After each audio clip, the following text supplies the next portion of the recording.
Allah subhanahu wa ta'ala, because of this intention, will soften the hearts of those brothers and the people of that country to such an extent that they will accept your da'wah. But if a person sitting in his own house said, let's send a message, there are bay'aqal people in this world today that we should start an Islamic channel for this to make it easier.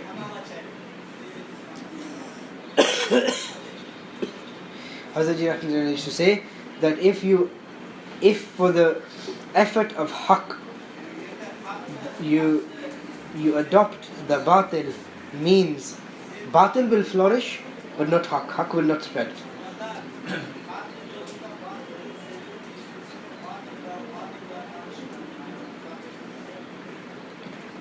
In this era, in this day and age, even the intellectual people have completely misunderstood da'wah, and they think that you use any means to convey the message, this is da'wah. Whereas we have already learned that, looking at the lives of the Sahaba, there is no other way of da'wah. You pick up the entire seerat of Nabi Sallallahu Alaihi Wasallam and the Sahaba, you won't find any other means of da'wah except khuruj. There's no other way except khuruj. You pick up the entire history of the Sahaba, you won't find a single Sahabi that has adopted any other means apart from khuruj. 100% Sahaba were completely content and gathered on the fact that khuruj is the only way of da'wah. Not a single Sahabi you will find who had sat in Medina Munawwara and said that I have got other responsibilities, therefore you people do khuruj and let me stay back. And it wasn't that, okay, let the poor people stay back and earn, and let the rich people who can afford it go out in the path of Allah. You would find that the Sahaba, 6 of them even on one animal, 6 of them riding on one camel. Even Nabi Sallallahu Alaihi Wasallam himself does not have any means of transport. He is walking and the Sahabi is riding. Sahabi is saying that, oh Prophet of Allah, you ride, let me walk. He said, no, you're not stronger than me, or in any way there is no difference between us. And they were sharing the transport. So, my dear brothers, as I was saying, we should have wus'at, we should have broadness in our mizaj, in our temperament, in our hearts. We should not look down upon any person. But oh, look at these people, what's the point of giving dawah to them? Leave them alone. Let's go to the noble people instead.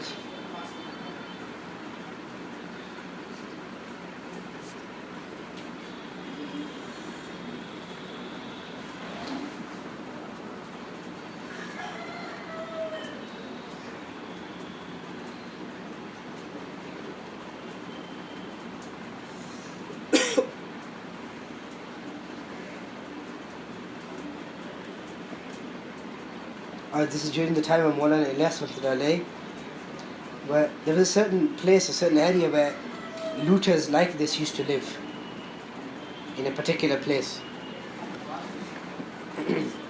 And it was famous, it was known. All the people of Delhi were scared of that, going to that place, to that area.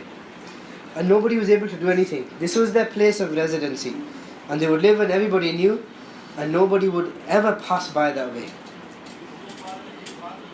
Throughout the day, these gangsters, they would move around and they would cause havoc in areas throughout the day, and at night they would go back and relax in that place.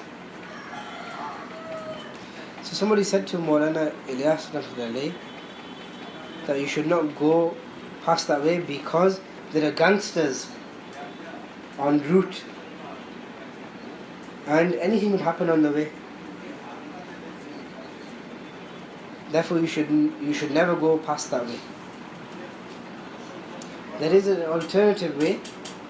You should go the other way. It is much more appropriate for you, and it is safer.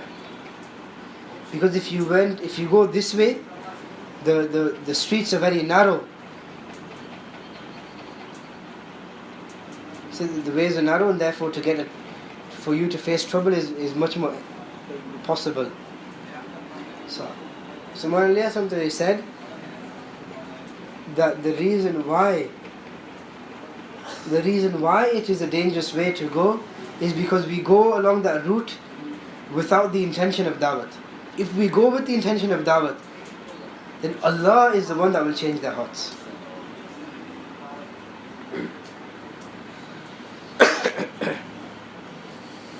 Therefore, Badaji Rahmatullahi made it his normal practice. What he would do, he'd pray 2 rakats before leaving, and he'd make dua, and he would go exactly through that same route. And what he would find is that whenever he would go that route, one of these gangsters would come in front of him and he would give salam to him. He would say Assalamu alaikum, then continue walking. Once, twice, third time. Every time they would go, he'd give salam to them. So the chief of this gang started asking that who is this person? Who are these people that have started coming through our ways? And instead of like others looking down upon us and being scared of us, they give salam to us. Who are these people? So they stopped them and they asked them and said, who are you people? So they said that what we want is to convey to you this message that Allah subhanahu wa ta'ala wants to take the work of Deen from you people. So these people said that we don't understand. How can Allah take the work of Deen from people like us who are looters and gangsters? So he said that no, we don't understand. Allah actually wants to take the work of Deen from you people. So then they said that how does Allah want us to do this? So then he said that all you need to do is you people go to other people and say that oh people, accept the kalima la ilaha illallah and bring iman upon Allah. My dear brothers, hearts are in the hand of Allah. The hearts of people are all in the control of Allah. When you keep your heart broad, when you have wus'at, broadness in your intentions, in your effort, in your hearts, then Allah subhanahu wa ta'ala will make this a means of hidayat of people.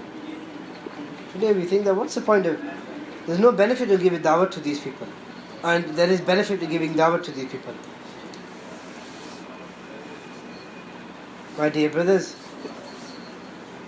the talab and the desire that Nabi Sallallahu Alaihi Wasallam had for the hidayat of Abu Talib, who helped him, who spent on him, who protected him, that talab, that desire that Nabi Sallallahu Alaihi Wasallam had for that uncle of his, the same talab and desire he had for Abu Jahl, who hassled him so much continuously throughout his life. Nabi Sallallahu Alaihi Wasallam did not say that this uncle Abu Talib, he helped me so much, Allah give him hidayat, and then Allah destroy this uncle of mine who is giving you so much hassle. He had the same talab for both in exactly the same way. Allah wanted hidayat for both of them in exactly the same way. This is called wus'at. This is having broadness in our heart. And this comes through sabr. A great sifat, a great quality of a da'i is sabr.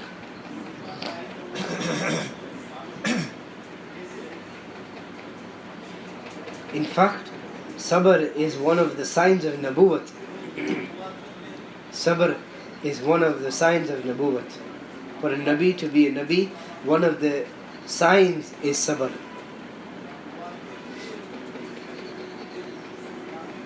For a nabi to be a nabi, one of the signs of this is sabr.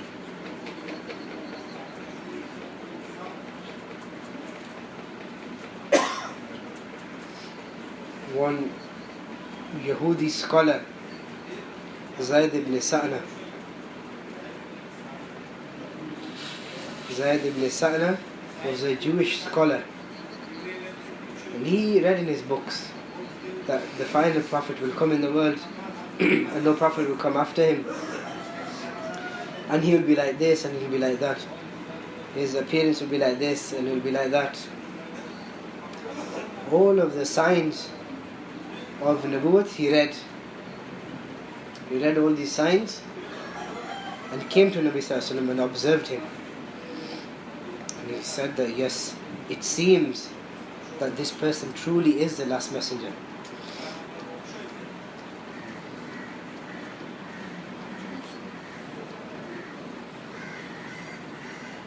But he was concerned and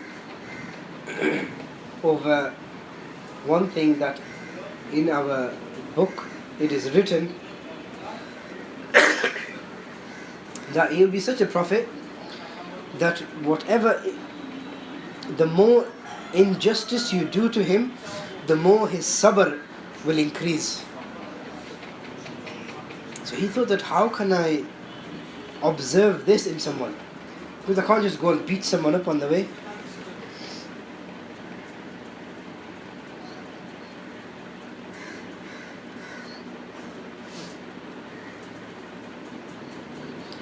Because at that time the kuffar and the mushrikeen even had that much understanding that without any real reason we cannot just hustle anyone or hit anyone. Some excuse needs to be there. We need to create an excuse, a reason through which we can hustle someone. So he thought that I need to have some sort of excuse. So he's sitting there one day,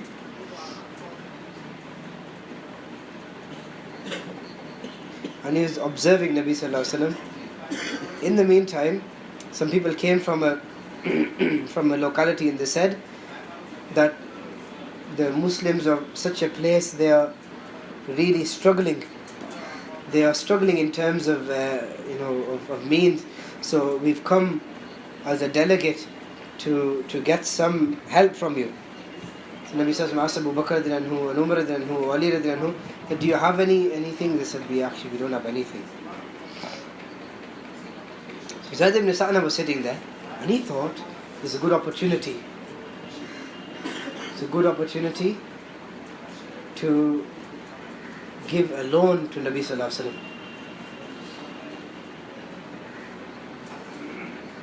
So he came and he offered some gold as a loan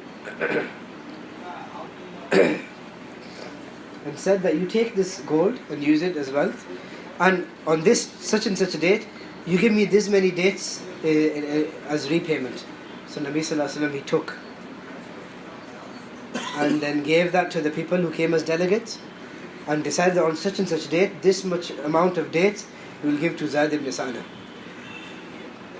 And the deal was done that in exchange of the gold, the dates will be given. And before that date came, 3 days before that date came, Nabi Sallallahu Alaihi Wasallam was in Baqi.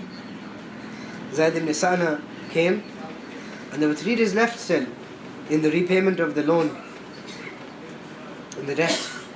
There were still 3 days left. So he came and held the cloth of Nabi Sallallahu Alaihi Wasallam and pushed him, and in a very harsh manner said that you Qurayshi are always delaying the matter and do not pay up what is due on time, and pushed Nabi Sallallahu Alaihi Wasallam. He wanted to see how much sabr does this person who claims to be a prophet, how much sabr does he have. Umar drew his sword, as he would, and he said that, O enemy of Allah, how dare you do this, and how dare you behave like this to the Prophet of Allah? If he commands me, I'm going to chop your head off. Nabi Sallallahu Alaihi Wasallam said that, Oh Umar, what have you done? O Umar, what have you done? Unusual how he's saying this. You should have said to me, what you should have done is you should have said to me that what is due to him, you pay him. And what you should have said to him, that look, there is a way of demanding what is due. And there is a way of, you should have taught him how mutalaba is done, how a request is put forward, or how a demand is made. You should have taught him. Not that you draw your sword that I'm going to kill him. This is not the way. This is, we don't punish people who've done something wrong, we teach them. We teach them. You should have said to me that pay what is due, and you should have said to him that actually there is a certain way of demanding something from someone. Because dawat is a way of teaching people the correct way. He said, Umar, what have you done? So Nabi Sallallahu Alaihi Wasallam, he restrained him. Whereas Nabi Sallallahu Alaihi Wasallam was actually helping Nabi Sallallahu Alaihi Wasallam. Umar Radhi was helping Nabi Sallallahu Alaihi Wasallam. So something to learn from this also is that when someone tries to help you but in the wrong way, and you acknowledge this, then through this fasad, corruption spreads in the ummah. But if you restrain him, then this is a way of spreading goodness through the ummah. So then what Nabi Sallallahu Alaihi Wasallam said was that Umar, go and give Zaid what is due, and give him 20 sa', a certain amount of measurement, of dates extra to him. So Umar took him and gave him what he was due, and gave him 20 sa' of dates extra.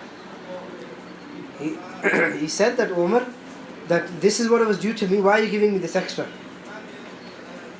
So he said, Nabi Sallallahu Alaihi Wasallam has actually commanded me to do so, that give him 20 sa' of dates extra, because I did injustice to you.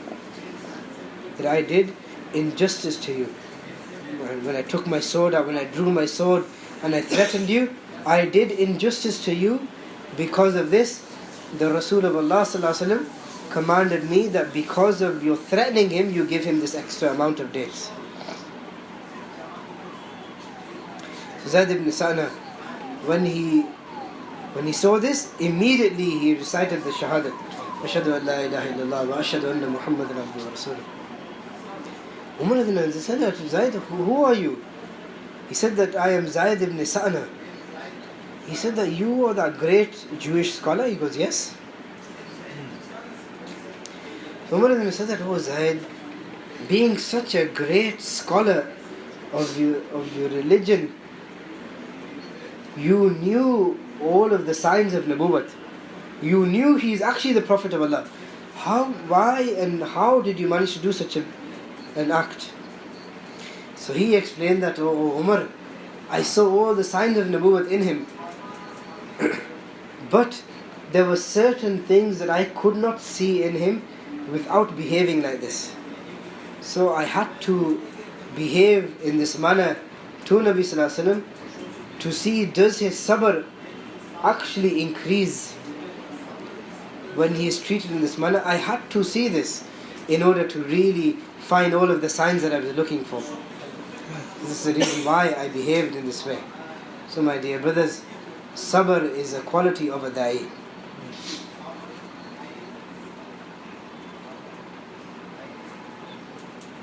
Hazrat Ji Rahmatullah used to say that the grave of a da'i is in the ground of sabr. Just translating literally.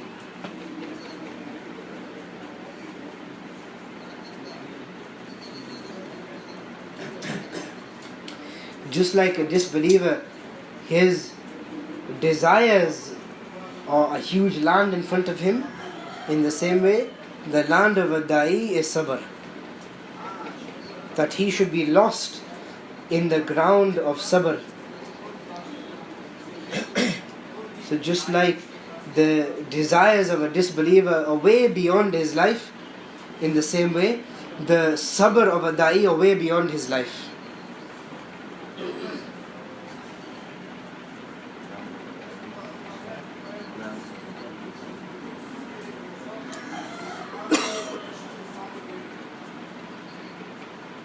So my dear brothers and respected elders,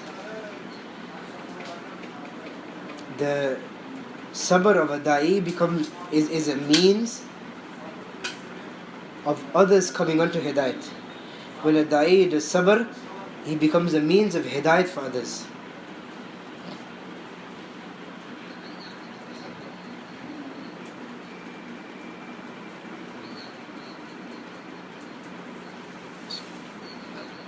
As Rasulullah mentions that when the prophets do sabr, this becomes a means of hidayat for nations. That when the prophets do sabr, this becomes a means of nations coming onto hidayat. So my dear brothers, one thing in this effort is the broadness of the heart. That a person has a broad heart. A da'i has a broad heart. And then I was saying that Nabi Sallallahu Alaihi Wasallam made an ummat. Nabi Sallallahu Alaihi Wasallam made an ummat. And the most important thing in the dawat of Nabi Sallallahu Alaihi Wasallam is umumiyat, engulfing everyone. The meaning of this is what? What is the meaning of umumiyat? Nabi Sallallahu Alaihi Wasallam did not make effort based upon nationalism or tribalism, but instead Nabi Sallallahu Alaihi Wasallam kept the entire mankind in front of him when making effort. There's no nationalism or tribalism found in the dawat of Nabi Sallallahu Alaihi Wasallam. You will not find any of this in his effort.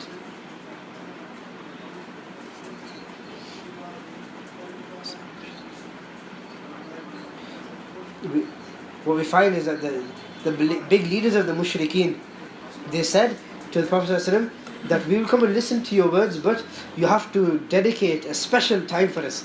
The condition is that all these poor Sahaba that you have, none of these should be there. We want a special session just for ourselves. So Nabi Sallallahu Alaihi Wasallam, he said to his Sahaba that, look, when these people come to see me, you don't come. None of you come to see me.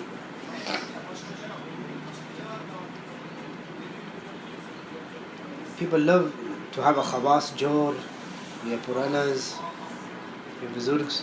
We should have a khawas jor. Without the common people. The new people shouldn't be there. Get our special khawas people there. And the common people don't have anyone there. People have this desire and this talab. They enjoy it. So Nabi Sallallahu Alaihi Wasallam did a khawas jor. So all the leaders of the mushrikeen, they came. And none of the Sahaba were allowed to come. Because these people had such pride in them. They said that we will listen to your message, but we don't want these slaves and these lowly people. We don't want them being near us. The second thing is that we don't like the smell of their clothes. The Sahaba were such, some of them were so poor, they didn't even have enough cloth to cover their body. Some of them are wrapped in leather, which has a smell. Some people are wearing very thick, coarse cloth in which they were sweating a lot. And a certain odor would come from their body. So they didn't like to sit with them. They said that they smell. And some said, let them go, at least it's an opportunity that they would listen. Take the opportunity. So while he even just begun his words, one blind Sahabi, Abdullah ibn al-Maktoum, blind Sahabi, came to the door, shouted from the door that, "Oh Prophet of Allah, whatever Allah has taught you, you teach me." Blind Sahabi. He had no idea what was going on inside. Nabi Sallallahu Alaihi Wasallam said, "Why did you come at this time? I'm speaking to the khawas." Nabi Sallallahu Alaihi Wasallam was displeased. But on this displeasure, Allah subhanahu wa ta'ala did tabligh. That you a blind Sahabi, your face is changing like this, you're frowning.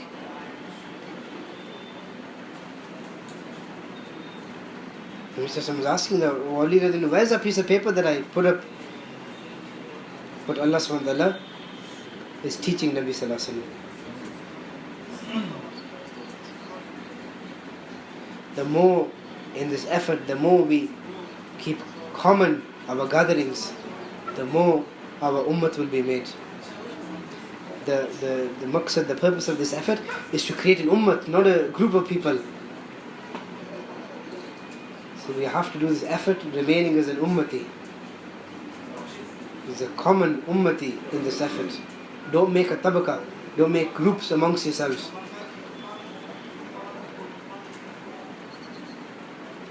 Remain as an ummati while doing this effort. Who do you call an ummati? What is an ummat? Those people who teach people good, that person is an ummati. Whatever good you know, go and teach somebody. This is an ummat. This is an ummat. And go with foreign people, unknown people. Nabi Sallallahu Alaihi Wasallam would say that go with people who are outside of your nation. Different color, different language, different background. Go with people like this. So Nabi Sallallahu Alaihi Wasallam, he said that if you do this, your akhlaq will increase. Your akhlaq will improve. If you go with your nation, then your mizaj, your temperament will only be made to that extent. And then through this only groups will be made. But ummah will not be made. Ummah will be made when you have a relationship with people of other backgrounds and nationalities because they are Muslims only. This is when ummah will be made. That he's an ummati. Based on the fact that he's an ummati, you travel with him. So my dear brothers, for an ummati, the ground of effort is vast. Nabi Sallallahu Alaihi Wasallam made an ummat. He did not create groups. Umumiyat, having this common mentality is important. There are three means through which the ummat is destroyed. One is jahalat, ignorance. Therefore, travel with ilm. Second is fursat, free time. Batil, when batil finds people who are free and useless in terms of the occupation or whatever, then the batil overpowers these people. Ka'b ibn Malik, when he freed himself from the responsibility that he had, then the king of Ghassan invited him. But when a person remains busy, occupied in his responsibility, then he will remain protected. A person who remains devoid of his maqsad of life, then he will move away and he'll be invited by the batil. As I used to mention, ghurbat is another thing. Poverty. So what will happen is when a person frees himself and moves away from keeping himself busy in his responsibility, then that free time will be used by the batil to invite. When a person is in poverty, then the non-Muslims will use greed to invite a person towards the batil. Ghurbat, jahalat, and fursat. Poverty, free time, and ignorance. These are the three ways through which the batil will invite people towards their way.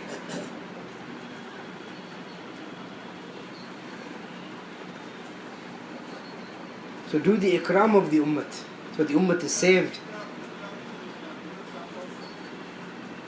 And teach deen to the ummat, so that route is also closed.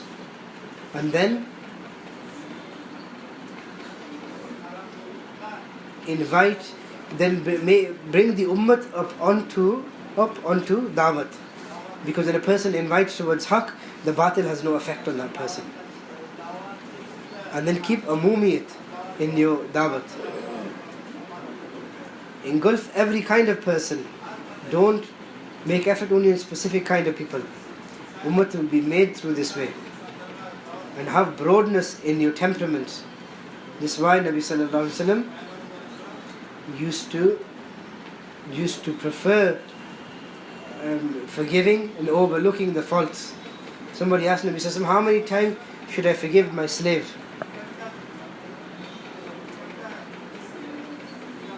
Nabi sallallahu alaihi wasallam said 70 times you forgive him.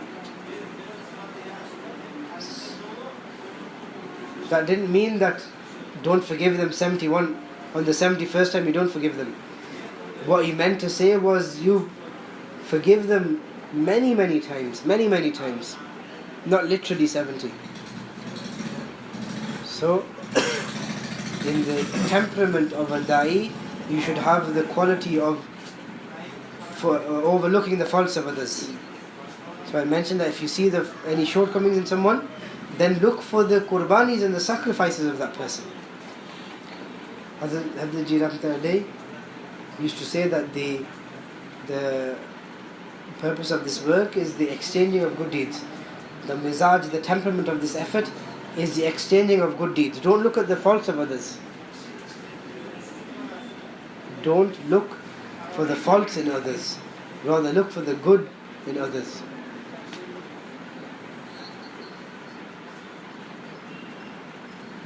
You have to, you make elan to look for the good qualities in someone. One funeral came and the bier was placed in front. Nabi Sallallahu Alaihi Wasallam came and was about to lead the janazah salat, and the person was considered a very bad person, and it was commonly known that he was a sinner. As Umar said that, O Prophet of Allah, you don't lead his janazah salat. One of us will do it and will bury him, but you don't do it.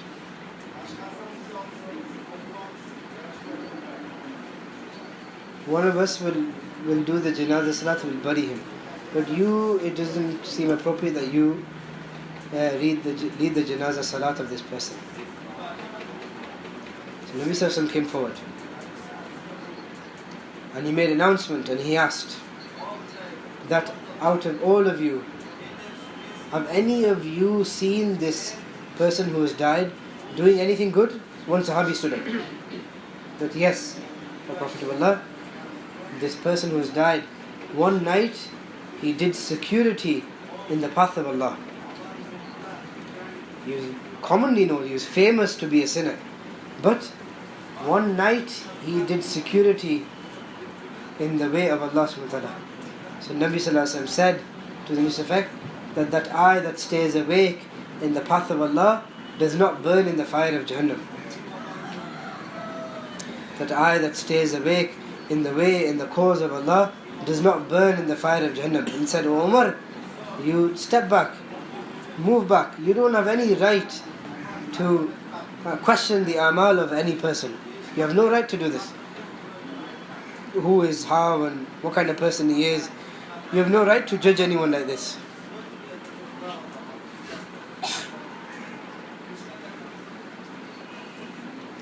Said that you have no right to question the amal of anyone. At the most you can ask, is this janazah of a Muslim or a non-Muslim? But you have no right to question regarding the amal of any believer.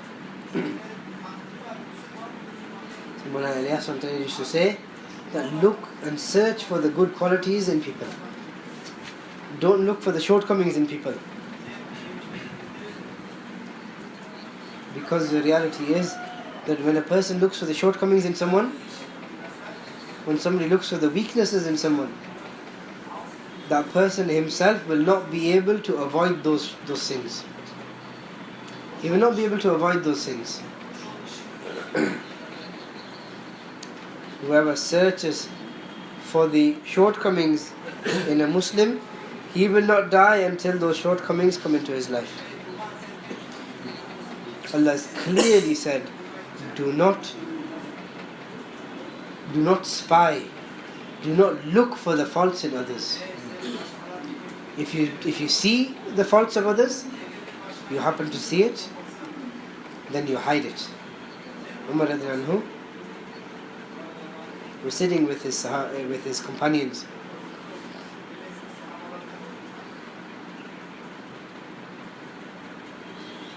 The room was full of people. One person was sitting in front of Umar radiallahu anhu. His wudu broke. He passed wind.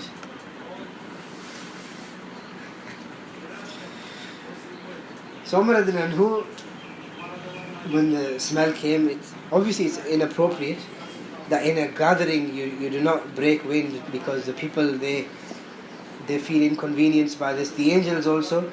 So Umar radiallahu anhu, when he smelled this, he became angry.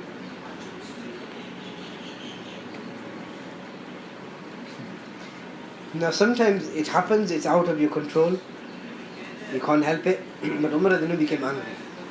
And he said, whoever has done this, go and make wudu.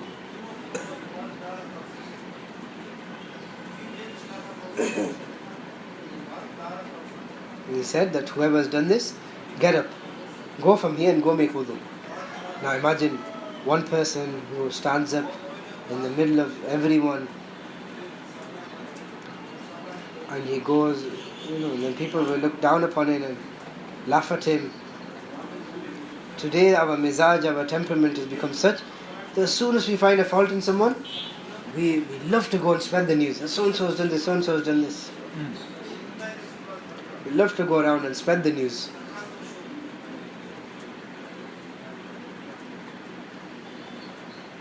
But the Umar radiallahu anhu said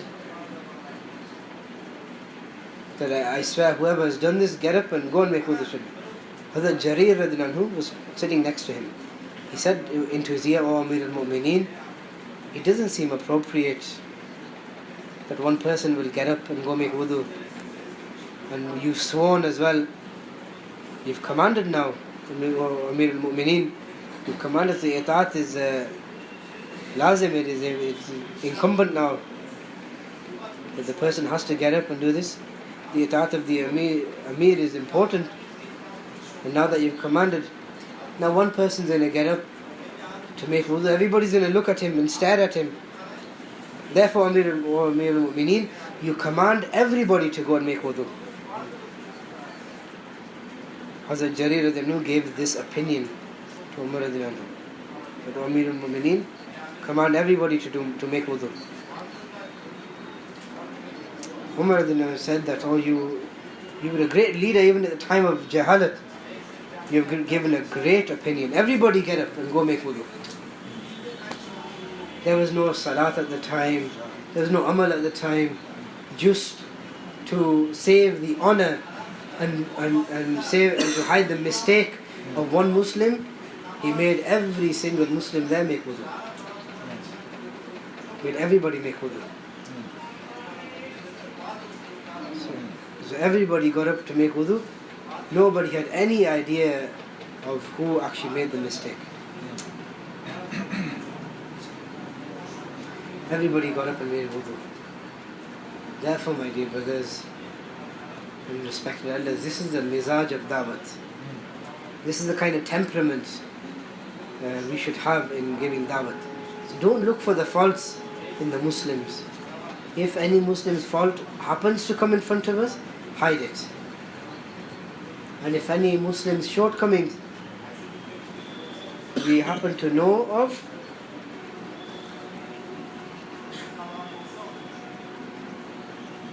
then we should negate it in your mind, in your heart. That no, it can't be true. Make excuses for it. Give excuses to yourself that no, it won't be like that. Maybe it was something else. But unfortunately what happens, as soon as somebody brings any news to us, we say, yeah, definitely it's like this. Listen, my dear brother, when Sahabi himself is coming and saying, "O Prophet of Allah, I have committed zina."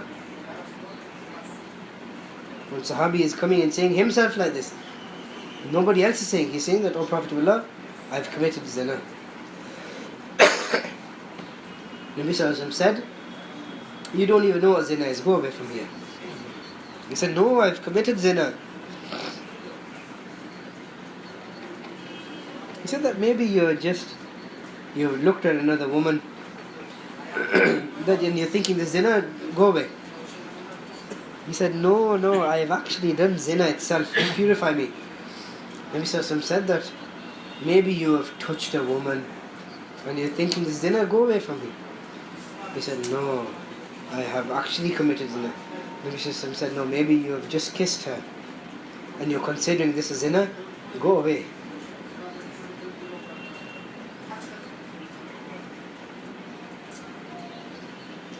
Nabi Sallallahu Alaihi Wasallam is trying that somehow his zina is not proven, it's not proved, and that he just goes away from here. But today our mizaj, whether a person has done something wrong or not, whatever news we receive, we believe it straight away. Why do people do this? People do this only because of hasad, of envy. Only because of envy, because we find that this is a way of degrading someone. That you look for the faults in a Muslim and you step on them, move them back, and then through that I go ahead. So instead, whatever shortcoming you find, you should make excuses, do ta'wil of this. What is ta'wil? Ta'wil is bring some excuse so that this sin of his is not proven, is negated. Ali radhiyallahu anhu, a thief was brought to him. People said, "O Amir al-Mu'mineen, he has stolen a camel." Ali radhiyallahu anhu he said to the thief that, "You have not stolen the camel. You did not steal the camel. All the camels, they all look the same. They all look the same. You thought it was your own, you opened it and you took it. People now saying that you're a thief." So he said that, "It's okay. You thought it was somebody else's camel because they all have the same face, the same appearance, and you took it, and therefore people are claiming now that you are a thief." He said that, "No, I have actually stolen the camel." So Ali said that, "Okay, call the Jallad, the executor." And said that, "Look, wait for me. It said to the Jallad that, "You wait for me." The Jallad is waiting. When he comes back, then I'll cut the hands of the thief. After some time, Ali then came back and said that, "Who are you? What are you sitting here for? Have you actually stolen?" Now before he had actually accepted and affirmed that I have stolen. But now that the Jallad is standing there, he said, No, I haven't stolen."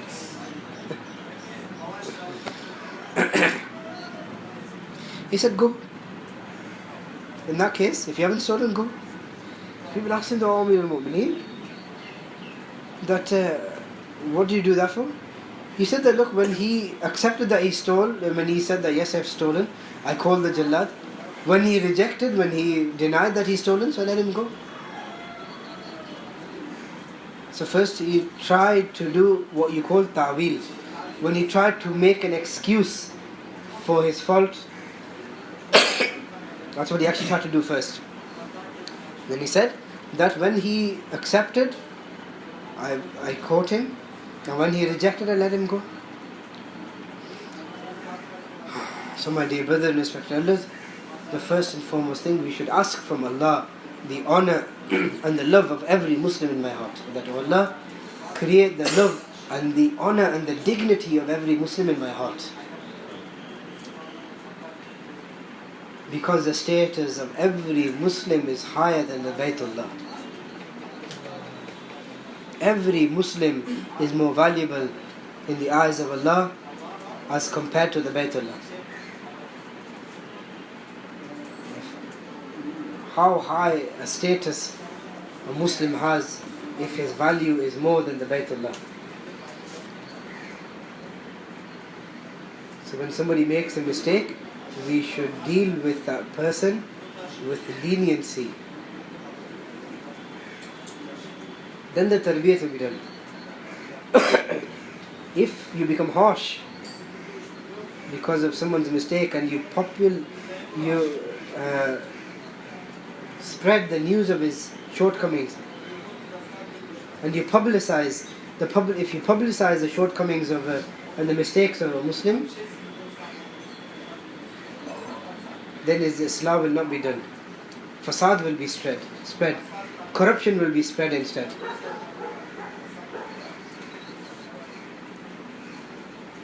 Even if the Sheikh of a time spreads the news of anyone's shortcomings, then he becomes a mufsid, as a person who spreads corruption, and not a muslih, a person who spreads hidayat,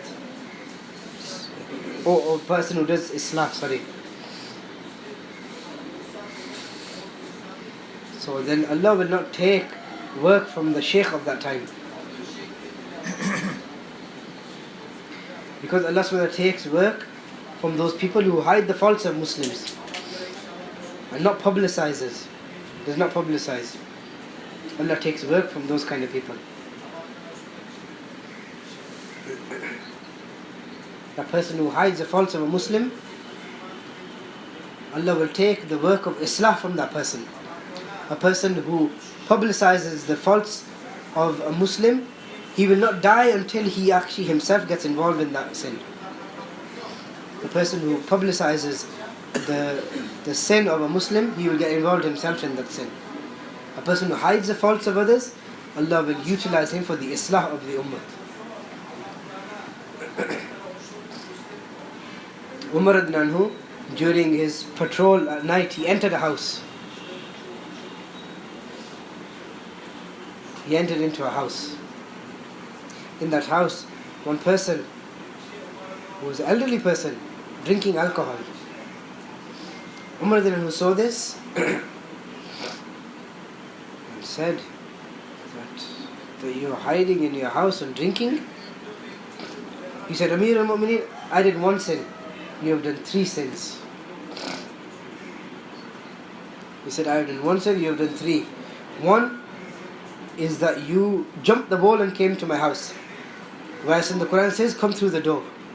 Don't jump the wall and enter the house.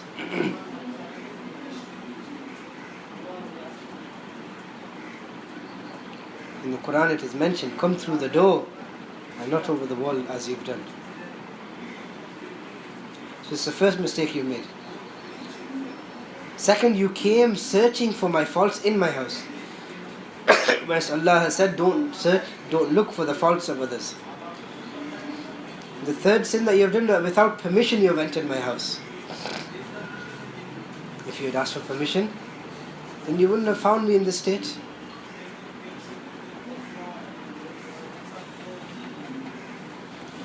The person who takes permission to enter the house, you will not find.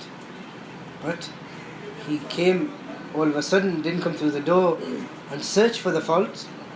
3 sins you have done. Umar then cried so much that he could not breathe. And he was crying, why?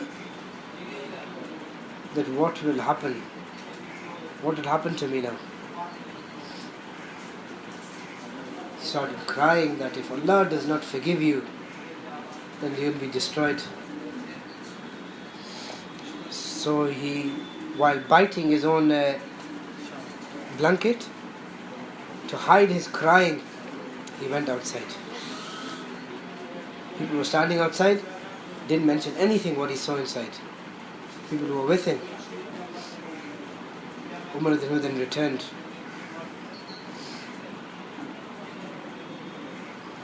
The elderly person, he thought that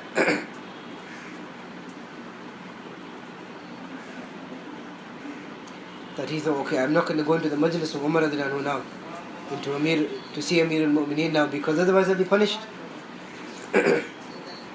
So I'll not go in front of him. Umar radiallahu anhu, he'll not see me, then he won't come chasing after me now.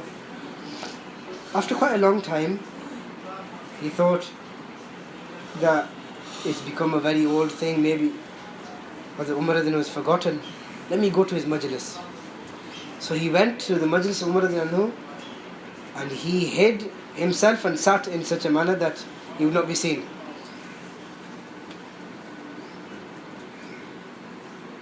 But Umar radiallahu anhu saw him.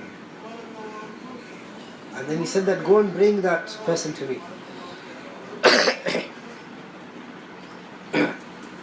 So he thought, somebody came and said that Amir al-Mu'mineen has called you to the front. Then he thought, that's it, I've had it now. That in front of everyone I'll be disgraced and dishonored. Umar then called him close, sat him right next to him, and said into his ear that what had happened that night and what I saw, I have not mentioned to anybody. He said that only you know and I know what happened that night, what I saw that night. I have not told anyone. Even the Sahaba that was with me, I had not mentioned to that person even. So he said that, O Amir al-Mu'mineen, bring your ear close. He said into his ear that since that night until now I have not drunk. So this is what I wanted to say.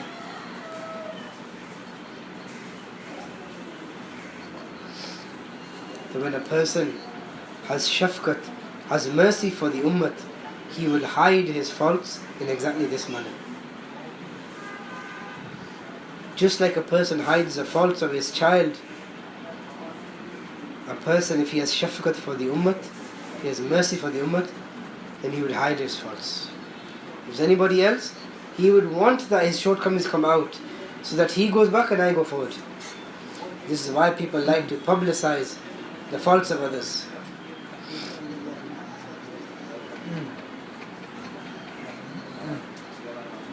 But in fact what happens, that when a person tries to disgrace and dishonor another Muslim, Allah actually disgraces and dishonors him. Because Allah has given honor and respect to Muslims. So anybody who tries to dishonor a Muslim, Allah dishonors him. This is why we should hide the faults of others. Hide the faults of others. Listen, one girl, she committed zina.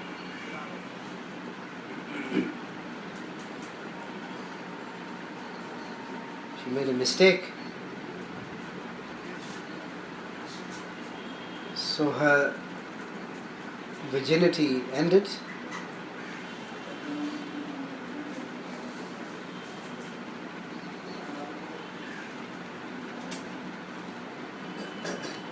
So upon committing zina, her virginity finished. It was a mistake that she made. Now there's a fault in her.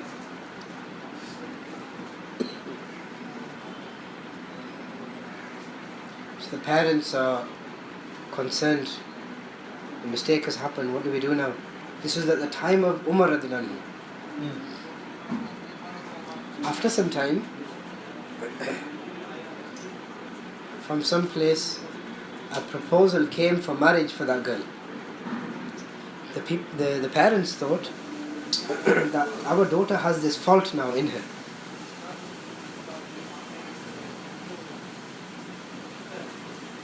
That there is this shortcoming, this fault, this shortcoming in her now, that she had made this mistake with someone. So we should tell the people who have sent the proposal, we should tell them and be open that look, our daughter has this fault. If you still accept, then fine. Therefore, if there's any shortcomings of the girl, we should tell the people. They were about to tell, but then they decided, let's do mashra with Umar radiallahu anhu. He said, O Amir al-Mu'mineen, our daughter committed this act and she made this mistake some time back. Now there is a proposal for marriage that has come. So should we tell the family of the boy or not? But Umar who said, if you tell this condition of your daughter to anybody, so then I will give you, husband and wife, such a severe punishment that the entire world will take lesson. Such a punishment I will give you that the whole world will take a lesson. Not because your daughter has committed zina, but because you have opened up the fault of her to somebody else. Now you go and marry your daughter in such a way as if she is a complete pure woman, completely pure girl, and marry your daughter off. And do not open up this fault and the shortcoming to anybody at all. So you should hide the fault of a Muslim. So Umar who said that if you tell the boy and the family of the boy, I will severely punish both of you. Such a punishment that nobody till today has received. And such a punishment that will become a lesson to the entire world of what happens when you open up the fault of another Muslim. And marry off your daughter as if she is a pure virgin girl. This was the mizaj that was made of the Sahaba. This is how an ummah is made. This is how an ummah is made. The love amongst yourselves, the ijtimaiyat, are created through this kind of temperament. When you move away from this kind of temperament, then hatred is established amongst the people. So my dear brothers and elders, there is a certain mizaj of this effort. That is this. That through dawat, you bring a practical deen in front of the people. The ma'asharat, the deen, the life of deen is not in books. It is in the akhlaq of the Muslims. And the lives of the Muslim is the practical image of deen. The books will the books will present the theoretical deen in front of the people, but the practical deen will only come through the lives of the Muslims. The ilm, the knowledge of deen is in books. Deen is, what is deen? Deen is the practical side of the Muslims. Is the practical amal of the Muslims. This is why all this khuruj and the striving in the way of Allah is important, so that through our amal, through our practice, we show deen to the whole of the world. Hazrat Ji Rahmatullah used to say,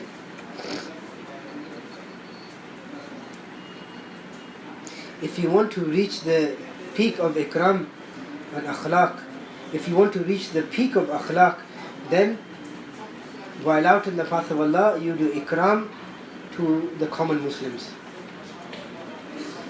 Therefore, my dear brothers, we make intention that while keeping broadness in our heart, we will make effort in a amumi fashion on every kind of Muslim, and then we will do ikram to the common Muslims, whether we know them or not, so that we can reach the peak of akhlaq. Keeping the entire mankind in front of us, because the mas'ala, the issue in akhirat is of the whole of mankind. We need to save primarily this ummah from the destruction of akhirat, while keeping the entire mankind as a target in front of us. The environment will change through striving in the way of Allah. Just like moving water remains pure, in the same way Muslims will remain pure as long as they keep moving. As long as the Muslims keep moving, they will remain pure. Just like water, as it remains pure by moving. The water in a well can become impure if impurities become dominant. The water of the well can become impure, but the flowing water of a stream never becomes impure. some animal fell inside the water, a cat, a dog, a mouse, a donkey, whatever fell inside the water of the well becomes impure. Eventually you have to remove all that water and then let the more pure water from below come up again. Why? Because that water is stagnant, it remains still, whereas the water in a stream is always moving, therefore it always remains pure. Doesn't matter what impurities fall into it.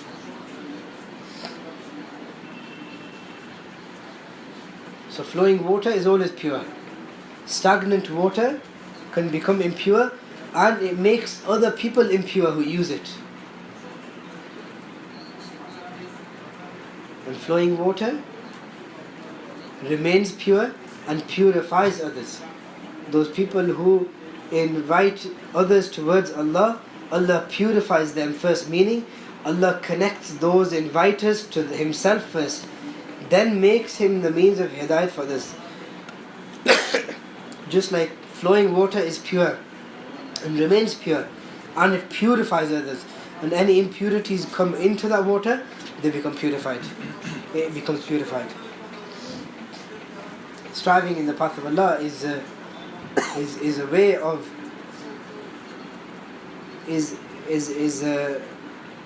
a way of the forgiveness of the people.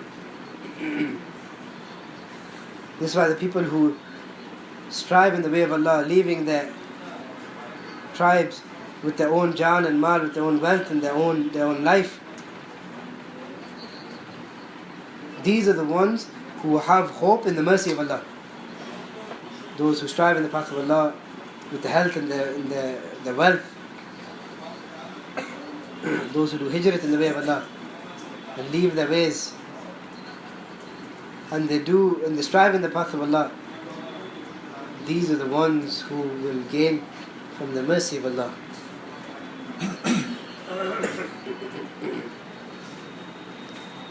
As I've been mentioning from the beginning, that the amal through which you gain the mercy and the rahmah from Allah and the hidden help from Allah subhanahu wa ta'ala is the work of dawah, of calling people, the slaves of Allah, towards Allah. So my dear brothers and respected elders, we need to bring ourselves onto this. For this, we need to take our steps. We need to take steps physically, practically in the way of Allah. Those brothers who have spent 4 months make need to go abroad in the path of Allah. Those ulama who have spent 1 year, who are finishing 1 year, make need to go abroad for 5 months. Those people who have come for 40 days make need to advance their time and increase their time to 4 months. Let us make intention, inshallah. Subhanallah, alhamdulillah.